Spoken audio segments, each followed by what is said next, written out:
السلام علیکم ورحمۃ اللہ وبرکاتہ۔ بسم اللہ الرحمن الرحیم۔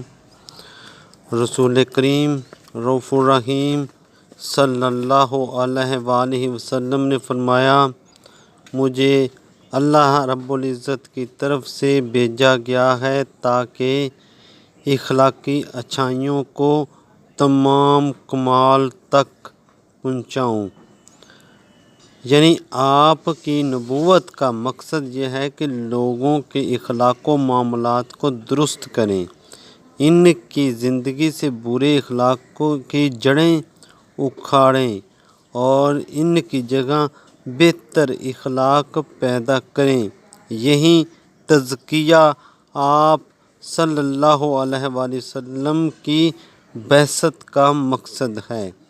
حضور نبی کریم رؤوف الرحیم صلی اللہ علیہ وآلہ وسلم نے اپنے قول و عمل سے تمام اچھے اخلاق کی فہرست مرتب کی اور پوری زندگی پر اور زندگی کے تمام شعبوں پر نفذ کیا اور ہر طرح کے حالات میں ان سے چمٹے رہنے کی ہدایت کی۔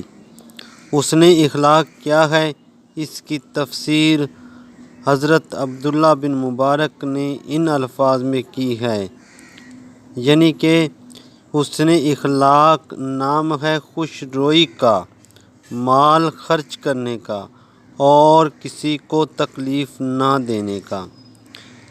دیکھیے اس نے اخلاق کا دائرہ کتنا وسیع ہے۔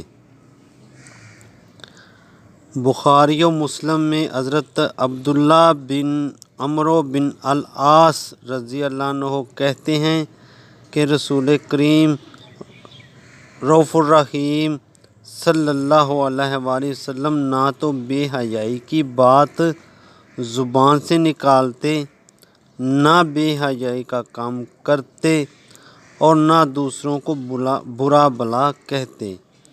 حضور نبی کریم رؤوف الرحیم صلی اللہ علیہ وآلہ وسلم فرمایا تھا، تم میں بہترین لوگ وہ ہیں جو اخلاق کے اچھے ہیں۔ موطا میں امام مالک کہتے ہیں کہ حضرت معاذ رضی اللہ عنہ کہتے ہیں، حضور نبی کریم رؤوف الرحیم صلی اللہ علیہ وآلہ وسلم نے مجھے یمن بھیجتے وقت جو آخری وصیت رکاب میں پاؤں رکھتے ہوئے فرمائی وہ یہ تھی کہ لوگوں کے ساتھ بہتر اخلاق سے پیش آنا۔ نبی کریم رؤوف الرحیم صلی اللہ علیہ وآلہ وسلم نے قبیلہ عبد القیس کے وفد کے لیڈر کو، جس کا لقب اشج تھا، خطاب کر کے تعریف کے طور پر فرمایا، تمہارے اندر دو ایسی خوبیاں پائی جاتی ہیں جو اللہ رب العزت کو پسند ہیں، اور وہ ہے بردباری، غیر جذباتیت اور وقار و سنجیدگی۔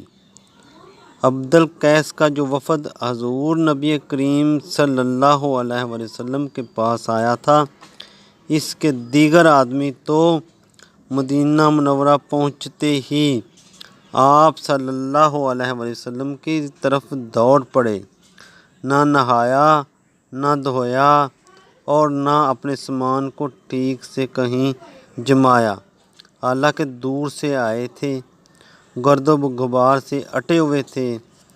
ان کے برعکس ان کے لیڈر نے جلد بازی کا کوئی مظاہرہ نہ کیا، اطمینان سے اترے، سامان کو کرینے سے رکھا، سواریوں کو دانہ پانی دیا، پھر نہا دھو کر وقار کے ساتھ حضور نبی کریم رؤوف الرحیم صلی اللہ علیہ وآلہ وسلم کی خدمت میں حاضر ہوئے۔ اللہ پاک عمل کی توفیق عطا فرمائے۔ وما علینا الا البلاغ المبین۔